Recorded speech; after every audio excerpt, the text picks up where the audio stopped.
आजकल के छौरी छिनार है रे भैया, आजकल के छौरी छिनार। तोड़ दे तो दिलवा लगा दे तो लीलावा, तोड़ दे तो दिलवा लगा दे तो लीलावा। हो है छौरी धोखेबाज, हो है रे भैया, आजकल के छौरी छिनार। हो है रे भैया, आजकल के छौरिया छिनार।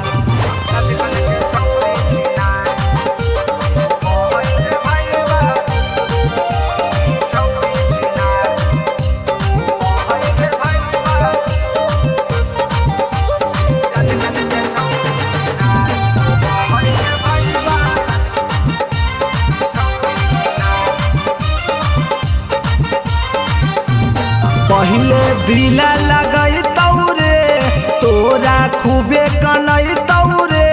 तोरा करिए के कंगाल, फेरू बदलिए जैतौ रे। पहिले दिला लगई तौरे, तोरा खूबे कनई तौरे।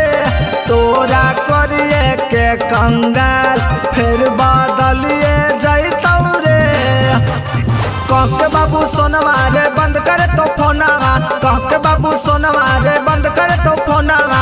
उड़ो है जैसे उड़े बाज, हो है रे भैया, आजकल के छौरी छिनार। हो है रे भैया, आजकल के छौरी छिनार।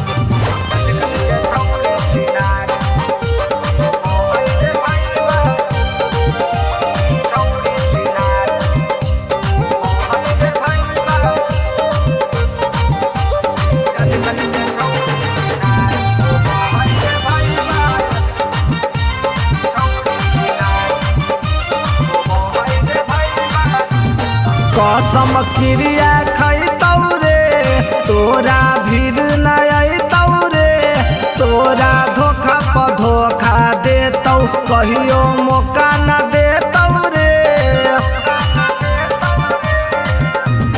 कसम क्रिया खैतौ रे, तोरा भीड़ न अइतौ रे। तोरा धोखा पर धोखा देतौ, कबो मौका न देतौ रे। दिलवा तो तोड़ के चल जाइतो छोड़ के, दिलवा तो तोड़ के चल जाइतो छोड़ के। धोखा खैले है रफातार, राहुलवा रे भैया, आजकल के छौरी छिनार। हो है रे भैया, आजकल के छौरी बेकार।